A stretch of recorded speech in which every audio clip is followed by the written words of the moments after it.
മേഘനയുടെ കല്യാണം അതിഗംഭീരമായി നടത്താനായിരുന്നു അച്ഛന്റെ പ്ലാൻ. അതൊന്നും ഇപ്പോഴും മാറ്റേണ്ട കാര്യമില്ലല്ലോ. നിങ്ങളെല്ലാരും കൂടി സംസാരിച്ച് ഒരു തീരുമാനത്തിലെത്തിയാൽ നടത്താവുന്നതല്ലേ ഉള്ളൂ. പോയവരാരും തിരിച്ചു വരില്ല. അശുഭം നടന്ന വീട്ടില് ശുഭകാര്യം ഉടൻ നടത്തണമെന്ന 30 കഴിയുന്നതോടെ ശ്രാദ്ധവും നടത്താം. എന്നിട്ട് ഉടനെ ഒരു തീയതി കുറിച്ച് ഈ കല്യാണം നമുക്ക് നടത്താം.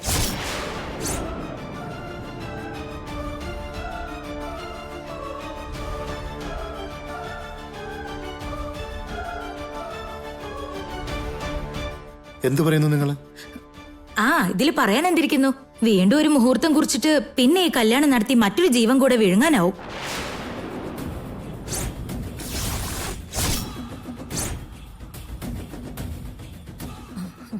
അരുന്ധതി, നിങ്ങൾ എന്താ ഈ പറയുന്നത്? ബന്ധം കൂടലൊക്കെ പിന്നീട് മതി. ഇവിടെ ഇപ്പൊ അതിനുള്ള സാഹചര്യമൊന്നുമല്ല. ഇതുവരെ നടന്നൊക്കെ മതി.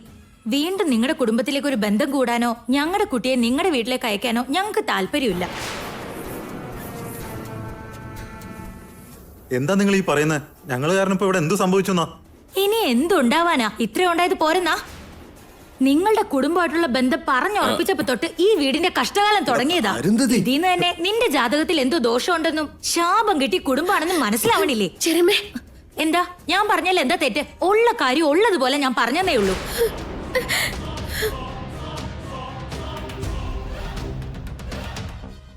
എന്താ നിങ്ങൾ ഈ പറയുന്നത്? അച്യുതനങ്ങളുടെ കാര്യത്തിൽ ഞങ്ങൾക്കും വിഷമമുണ്ട്. എന്നിട്ട് നിങ്ങളെ കണ്ട് സംസാരിച്ച് ഞാൻ മേഘനയെ കല്യാണം കഴിച്ചോളാന്ന് പറയാമെന്നതാണോ ഞങ്ങളുടെ കുടുംബം ചെയ്ത തെറ്റ്? ഇത് തെറ്റു മാത്രമല്ല, ശാപോ. നീയുമായിട്ടുള്ള കല്യാണം തീരുമാനിച്ചപ്പോ തൊട്ട് ഇവിടുത്തെ പ്രശ്നങ്ങൾ തുടങ്ങിയതാ. ഒന്നും പറയണ്ട, നിനക്കൊന്നും അറിയില്ല. നിങ്ങളുടെ കല്യാണ നിശ്ചയത്തിന്റെ അന്ന് എന്താ ഉണ്ടായേ? മഞ്ഞൾ നീരാട്ടിന്റെ അന്ന് ഞങ്ങളുടെ മേഘന ഈ ടെറസിന്റെ മേലേന്ന് താഴേക്ക് വീണില്ലേ? കല്യാണം ഉറപ്പിച്ച് വഴിപാട് കഴിക്കാനായി അമ്പലത്തിലേക്ക് പോയതാ. ബസ് ആക്സിഡന്റുമായി. കാരണം അവരുടെ ജീവനും പോയി. ഏറ്റവും ഇളയത് തലയ്ക്ക് പരിക്കും പറ്റി ഇതേ ബെഡേ കിടക്കുന്നു. നിങ്ങളുമായിട്ടുള്ള ബന്ധത്തെക്കുറിച്ച് ചിന്തിക്കുമ്പോ തന്നെ ആ വീട് നശിച്ച് നാറാണക്കല്ലാവുന്ന മനസ്സിലായില്ലേ?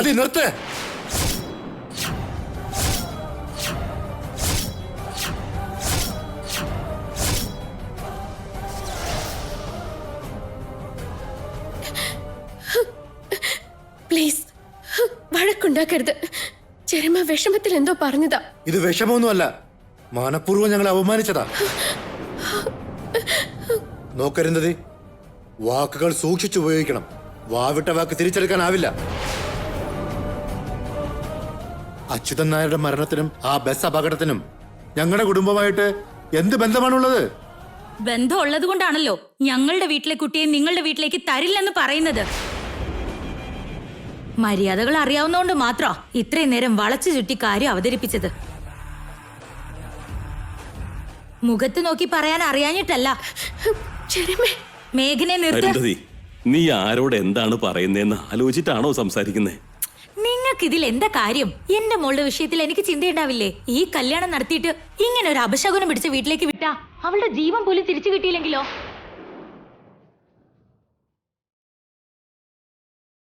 ഇനി ഞങ്ങളുടെ കാല് പിടിച്ചാലും ഞങ്ങൾക്ക് നിങ്ങളുടെ മോളെ വേണ്ട.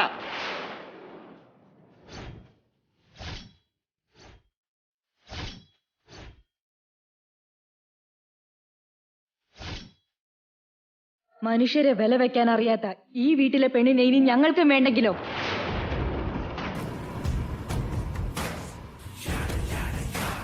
എല്ലാരും പെട്ടെന്ന് ഇറങ്ങ്, നടക്ക്. എന്റെ മോനെ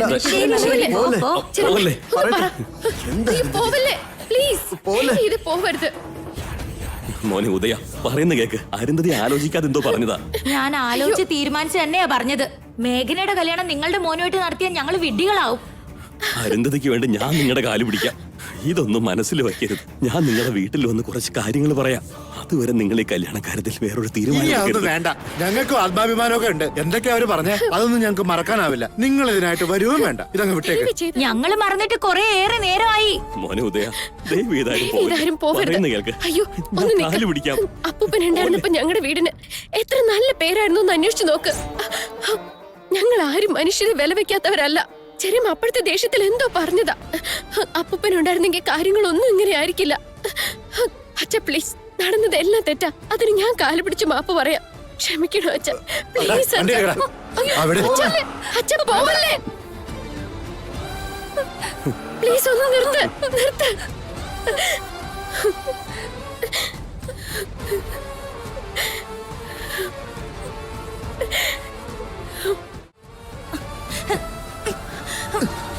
എന്താണ് ഈ കാണിച്ചു കൂട്ടിയെ? ഉദയന്റെ വീട്ടുകാർ നാണം കെടുത്തിയ ശരിയാണ്. ഞാൻ ചെയ്തത് ശരിയാണ്. നിങ്ങൾക്ക് അത് മനസ്സിലാക്കാൻ കഴിവില്ലെങ്കിൽ മിണ്ടാതിരുന്നോണം. അല്ലാതെ എന്നെ ഭരിക്കാൻ ശ്രമിക്കുന്നത് അങ്ങ് ഉപേക്ഷിച്ചേക്ക്. മേഘനയുടെ കല്യാണം അച്ഛന്റെ സ്വപ്നമായിരുന്നടി. വീട്ടിലൊരു മരണം നടന്നിട്ട് പോലും എത്ര വലിയ മനസ്സുണ്ടായിട്ടാവും മേഘനെ കല്യാണം കഴിച്ചോളാന്ന് പറഞ്ഞ് അവർ ഈ വീടിന്റെ പടി കയറി വന്ന്. അവര് പോട്ടെന്നേ, ആ കുടുംബം കൊള്ളില്ല. അങ്ങനെയുള്ള ബന്ധങ്ങൾ 1000 എണ്ണം കിട്ടും. നിനക്ക് ഭ്രാന്ത. ഉദയ മേഘനയെ കല്യാണം കഴിച്ച അവൾ അവളുടെ കുടുംബവുമായി സന്തോഷത്തോടെ ജീവിച്ചേന്. ഇനി അവളുടെ കല്യാണം എങ്ങനെ നടക്കും? ഞാൻ നടത്തിക്കോളാം. നീ നടത്തുന്നു? അയ്യോ അതെ, നിങ്ങളുടെ തന്ത മേഘനയുടെ കല്യാണം നമ്മളെയല്ലേ ചുമതലപ്പെടുത്തിയത്. അപ്പോ മേഘനയുടെ ഉത്തരവാദിത്വം നമ്മുടേതല്ലേ. അതുകൊണ്ട് മേഘനയും ചാരുമതിയെയും നിതിനെയും നമുക്ക് നമ്മുടെ കൂടെ മാംഗ്ലൂർക്ക് കൊണ്ടുപോവാം. എന്ത്? മേഘനയെയും സഹോദരങ്ങളെയും നമ്മുടെ കൂടെ മാംഗ്ലൂരേക്ക് കൊണ്ടുപോവാന്നോ? അയ്യോ അതേനെ, അത് മാത്രല്ല കേട്ടോ. അവിടെ ചെന്ന് അവൾക്കൊരു ചെക്കനെ കണ്ടുപിടിച്ചിട്ട് ആ കല്യാണം അങ്ങ് നടത്തി കൊടുക്കാം. നമുക്ക് പോലും ആ വീട് തികയുന്നില്ല. അങ്ങോട്ട് അവരെ 3 പേരെയും കൂടെ കൊണ്ടുപോയി അവളുടെ കല്യാണവും നടത്തി കൊടുക്കാന്ന് പറയണമെങ്കിൽ നിനക്കെന്തോ ദുരുദ്ദേശമുണ്ട്. എന്റെ മനസ്സിൽ ഒരു ദുരുദ്ദേശവും ഇല്ല. പക്ഷേ മേഘനയുടെ പേരിലല്ലേ കോടാനുകോടികളുടെ ആസ്തി. അപ്പോ അതിനുവേണ്ടിയാണോ നീ കല്യാണം മുടക്കിയത്? ഈ കല്യാണം മുടക്കിയാലല്ലേ മേഘനയും ചാരുമതിയും നിതിനും നമ്മുടെ കൂടെ വരുള്ളൂ. എന്നാലല്ലേ ഈ സ്വത്തെല്ലാം നമ്മുടെ കയ്യിൽ വരൂ. അരുന്ധതി, വായ തുറന്ന വായിൽ പല്ല് കാണില്ല കേട്ടോ. അതല്ല അരുന്ധതി. ഈ കാര്യത്തിൽ നിങ്ങൾ എങ്ങാനും എതിര് നിന്നാലുണ്ടല്ലോ, ഞാൻ വല്ല വിഷവും കഴിച്ച് ചത്തുകളയും. നിങ്ങൾക്ക് കിട്ടിക്കൊണ്ടിരുന്ന ശമ്പളം നാക്ക് വടിക്കാൻ തികയില്ലായിരുന്നു. അതിനിടയ്ക്ക് കണ്ട ബിസിനസ് ഒക്കെ ചെയ്യാൻ പോയി എന്തുമാത്രം കടം ഉണ്ടാക്കിയേ. അതൊക്കെ നമ്മൾ എങ്ങനെ വീട്ടും? ശാലിനിയുടെ കല്യാണം എങ്ങനെ നടത്തും? അരുന്ധതി,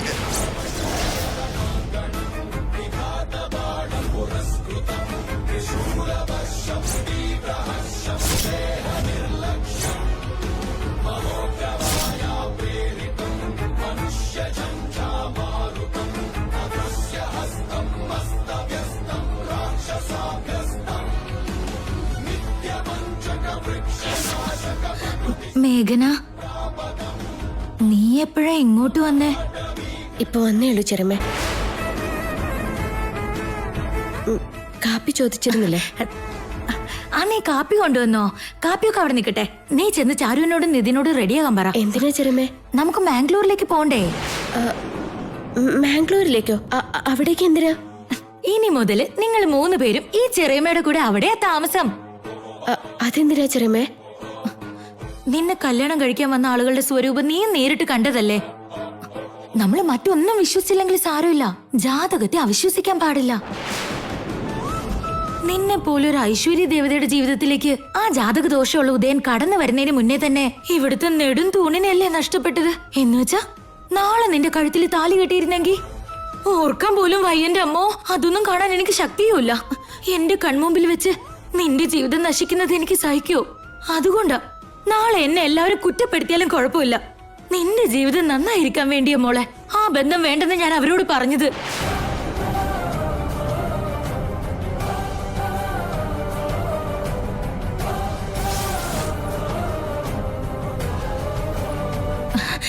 മോളുടെ ചെറിയച്ഛൻ നിന്റെ അപ്പൂപ്പനോട് പറഞ്ഞ വാക്ക് നിറവേറ്റണ്ടേ മോളെ? നിങ്ങൾ ഒന്നുകൊണ്ട് പേടിക്കണ്ട. മേഘനയെ സഹോദരങ്ങളെ നമുക്ക് കൂട്ടിക്കൊണ്ടു പോവാം. അവിടെ ചെന്നിട്ട് ഇവക്ക് നല്ലൊരാളെ കണ്ടുപിടിച്ച് കല്യാണം നടത്താമേ. ഇപ്പൊ എന്റെ കല്യാണത്തെക്കാളും ചാരുവിന്റെ നിധിയുടെയും ഭാവിയാണ് എനിക്ക് വലുത്. ഇതെന്റെ അപ്പൂപ്പൻ ജീവിച്ച ദേവാലയമാണ്. ഇവിടുന്ന് ഞങ്ങൾ എങ്ങോട്ടും വരുന്നില്ല. മാപ്പാക്കണം. എന്റെ പൊന്നു മോളെ, അങ്ങനെയൊക്കെ പറഞ്ഞാൽ ശരിയാവോ? നിങ്ങളെ ഞങ്ങളോടൊപ്പം കൂട്ടിക്കൊണ്ടു പോകുന്ന തന്നെ നിതിന്റെ കാര്യം ഓർത്തിട്ടാ. എന്താ ചെറുമ പറഞ്ഞു വരുന്നേ? അതേ മോളെ, ഡോക്ടർ എന്താ പറഞ്ഞെന്ന് നീയും കേട്ടതല്ലേ. നിതിന്റെ ഓപ്പറേഷൻ നടത്തിയാലേ അവന്റെ തലയിൽ അസുഖം മാറൂ.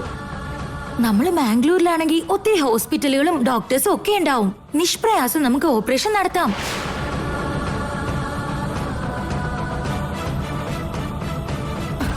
നിങ്ങൾ എന്താ മിണ്ടാതെ നിൽക്കുന്നേ? അതെ മോളെ, ചെറിയമ്മ പറഞ്ഞ സത്യമാ. കഴിയുന്നത്രയും വേഗം അവന്റെ ഓപ്പറേഷൻ നടത്തണ്ടേന്നേ. നിതിനും ചാരും വിസമ്മതിച്ച നീയാണ് അവരെ സമ്മതിപ്പിക്കേണ്ടത്. അതുകൊണ്ടല്ലേ ചെറിയമ്മേ അവര് മാംഗ്ലൂർ എന്ന് പറഞ്ഞു. ഷോ, നിനക്കൊന്നും അറിയില്ല മോളെ, നീ ഇങ്ങോട്ട് വാ, ഞാൻ നോക്കിയോളാം. വാ മോളെ. കുറച്ചുകൂടെ കുടിക്കുന്നത്. പറയ് മോളെ, ചാരുവിനോടും നിതിനോടും പറയ്. നീ എന്താ ഒന്നും മിണ്ടാത്തേ? എന്താ ചെറിയമ്മ? ഒന്നുമില്ല ചാരുമതി.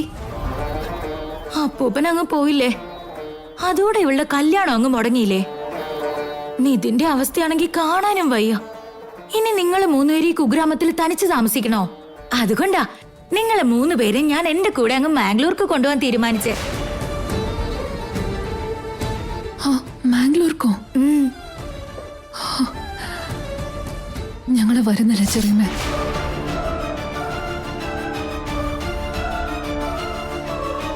ശരിയാ, ഞങ്ങൾ ഇവിടെ തന്നെ നിന്നോളാം. മേഘന വരാന്ന് സമ്മതിച്ചു കഴിഞ്ഞല്ലോ. ചേച്ചി, എന്താ ചേച്ചി ഞാൻ കേൾക്കുന്നത്? ചാരു, സിറ്റിയിലാവുമ്പോ നമ്മുടെ നിധിയുടെ ഓപ്പറേഷൻ നടത്താൻ ഒത്തിരി വലിയ ഹോസ്പിറ്റൽസ് ഉണ്ടാവുമെന്ന്. നമുക്ക് വേണ്ടി അല്ലെങ്കിൽ പോലും നിധിക്ക് വേണ്ടി നമ്മൾ പോണം. മേഘന മോൾ എന്താ പറഞ്ഞേ നീ കേട്ടോ? ചേച്ചിമാരുടെ എന്റെ മനസ്സിൽ ഏതു നേരം നിന്നെ കുറിച്ചുള്ള ചിന്തയാടാ. നിതിന്റെ അസുഖം ഭേദമായി അവൻ സ്കൂളിലൊന്നും പോണെന്ന് നിനക്ക് വിചാരമില്ലേ ചാരു?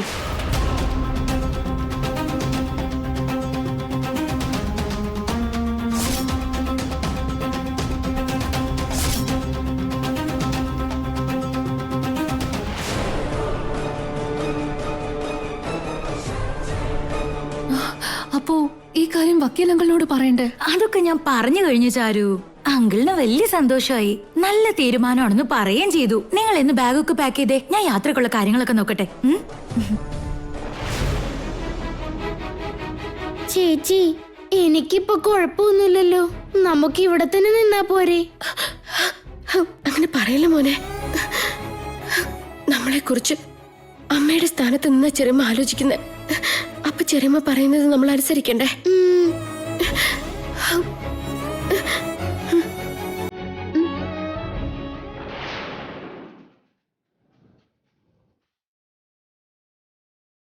ഈ കിളവൻ എന്താ അവിടെ വായി നോക്കി നിൽക്കുന്നത്?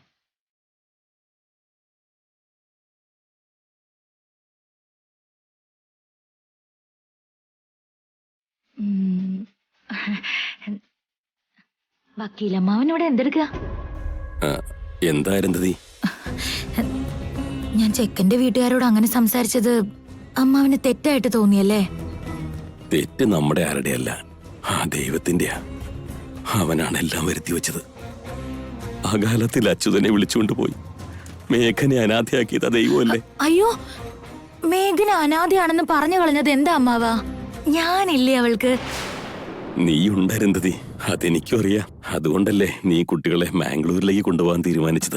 ഓ, അറിഞ്ഞു അമ്മാവാ. ഞാനിത് അമ്മാവനോട് പറയാൻ വേണ്ടി വന്നതായിരുന്നു. നരേന്ദ്രൻ പറഞ്ഞിരുന്നു. അയാൾ ഇതിവിടെ വന്ന് പറഞ്ഞോ? എന്തായാലും എന്റെ ഒരു ജോലി ഒഴിവായി. ഞങ്ങളല്ലാതെ ഇനി അവർക്ക് ആരാ ഉള്ളേ? അതുപോലെ ഇനി ഇവിടുന്ന് അങ്ങോട്ട് ഞങ്ങൾക്കും അവരല്ലേ ഉള്ളത്. മരിക്കാൻ നേരത്തെ നരേന്ദ്രേട്ടനെ കൊണ്ട് അച്ഛൻ സത്യം ചെയ്യിച്ചതാ, മേഘനയുടെ കല്യാണം ഞങ്ങൾ രണ്ടുപേരും കൂടെ നിന്ന് നടത്തി കൊടുക്കണമെന്ന്. ഇനി ആ ഉത്തരവാദിത്വം എന്റേതാ. അച്ഛന് കൊടുത്ത വാക്ക് തെറ്റിക്കാൻ പറ്റുമോ അമ്മാവാ? മാത്രമല്ല, നിതിനെ പെട്ടെന്ന് ഓപ്പറേഷൻ നടത്തണം, അവനെ ഏതെങ്കിലും സ്കൂളിൽ ചേർക്കണം, ഒരു നല്ല നിലയില് അവനെ കൊണ്ട് എത്തിക്കണ്ടേ? ഇനി അതിനൊക്കെ ഞങ്ങൾ മാത്രല്ലേ ഉള്ളൂ. അമ്മാവൻ ഇതിനെതിരൊന്നുമില്ലല്ലോ? ഉദ്ദേശം പവിത്രമാണെങ്കിൽ ഞാൻ പിന്നെ എന്തിനെതിര് നിൽക്കണം? എനിക്ക് യാതൊരു പ്രശ്നമില്ല. അമ്മാവൻ എന്നെ മനസ്സിലാക്കിയതിന് ഒത്തിരി നന്ദിയുണ്ട് അമ്മാവാ. അമ്മാവാ, മേഘനയും ചാരുമതിയും നിതിനും എല്ലാവരും എന്റെ കൂടെ അല്ലേ ഇനി ജീവിക്കാൻ പോകുന്നേ? അതുകൊണ്ടെന്താ? ഒന്നുമില്ല. കുട്ടികളുടെ പേരിൽ അവരുടെ അപ്പൂപ്പൻ എഴുതി വെച്ച വിൽപത്രവും സ്വർണവും പണവും ഒക്കെ എന്നെ ഏൽപ്പിക്കായിരുന്നെങ്കിൽ.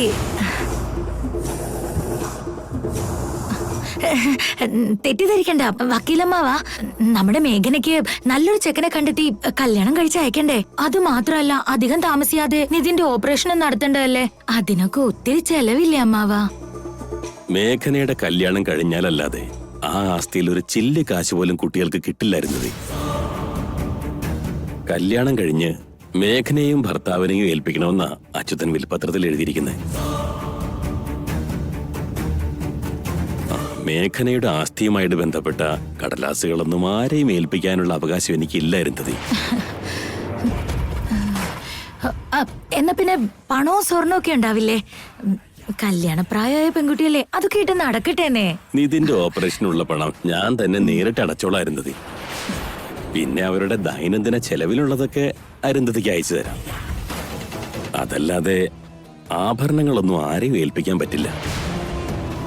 അതും അവളുടെ ആസ്തിയിലൊരു ഭാഗം തന്നെയല്ലേ. അതാർക്കും തരാനുള്ള അവകാശം എനിക്കില്ല അരുന്ധതി. തരണ്ട, താൻ തന്നെ വെച്ചോ ദരിദ്രവാസി. അതൊന്നും സാരമില്ല വക്കീലമ്മാവ. അമ്മാവന്റെ ഇഷ്ടം പോലെ ചെയ്തോളൂ. അവരുടെ 3 പേരുടെയും ചെലവിനുള്ള കാശ് മാത്രം ഇങ്ങ് തന്നേക്ക്. എന്നാ ഞാൻ പോട്ടെ. ശരി.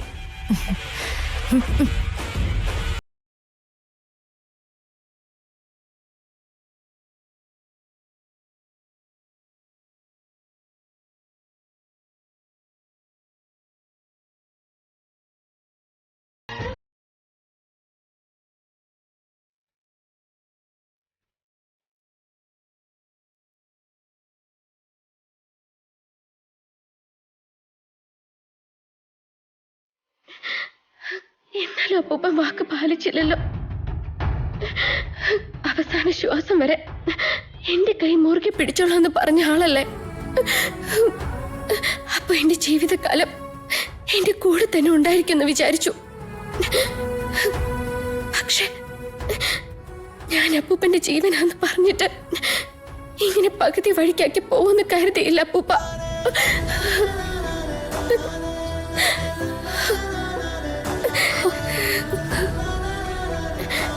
താലോലി ചൂട്ടി വളർത്താൻ അമ്മയില്ല.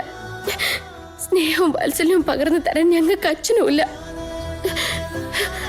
പക്ഷെ അവരില്ലാത്തതിന്റെ ഒരു കുറവും അപ്പൂപ്പനുണ്ടായിരുന്നിടത്തോളം ഞങ്ങൾക്ക് തോന്നിയിട്ടേ ഇല്ല അപ്പൂപ്പ. എന്റെ അപ്പൂപ്പൻ ഒരാള് 100 പേർക്ക് സമമായിരുന്നു. അത്രയ്ക്ക് സ്നേഹവും ധൈര്യവും എനിക്ക് പകർന്നു തന്നിട്ടുണ്ട്.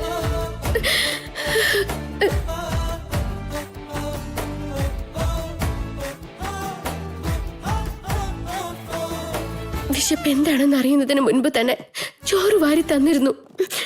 എന്റെ കാലിൽ ഒരു ഉറുമ്പ് കടിച്ചാ പോലും അപ്പൂപ്പന്റെ കണ്ണ് നിറഞ്ഞിരുന്നു. എന്റെ ധൈര്യവും എന്റെ ശക്തിയും എല്ലാം എന്റെ അപ്പൂപ്പനായിരുന്നില്ലേ. എന്നിട്ടിപ്പോ അപ്പൂപ്പനില്ലാത്ത ലോകത്ത് ചുറ്റിലും കൂരിട്ട് മാത്രമേ ഉള്ളൂ അപ്പൂപ്പ.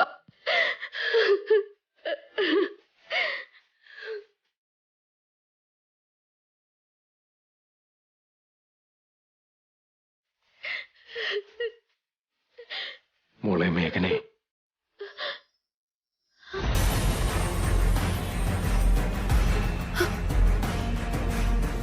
അപ്പൂപ്പ, എന്റെ മേഘന മോളുടെ കണ്ണു നിറഞ്ഞ എനിക്ക് സഹിക്കാൻ പറ്റൂടാ. ഞാൻ വാക്ക് തെറ്റിച്ചിട്ടില്ല മേഘന മോളെ. നിന്നെ വിട്ട് ഞാൻ എവിടേക്കും പോയിട്ടുമില്ല. എന്റെ ഭൗതിക ശരീരം ഇവിടെ ഇല്ലാന്നേ ഉള്ളൂ. ബന്ധമെന്ന ശ്വാസം നിന്നോടൊപ്പം തന്നെയുണ്ട്. ഓർമ്മകളുടെ നിഴലാട്ടമായി എപ്പോഴും നിന്റെ കൺമുമ്പിൽ ഞാനുണ്ടാവും. മേഘന മോളെ, ഞാൻ നിന്റെ ശക്തിയാണെന്നാണോ കരുതിയത്? അല്ലടാ, ആപത്തിലുള്ളവരെ സഹായിക്കുന്ന നിന്റെ മനസ്സാണ് എപ്പോഴും നിന്റെ ശക്തി. ബന്ധങ്ങളിലൂടെ ഭാവിയെ കാണുന്ന നിന്റെ രീതി, അതാടാ നിന്റെ ധൈര്യം.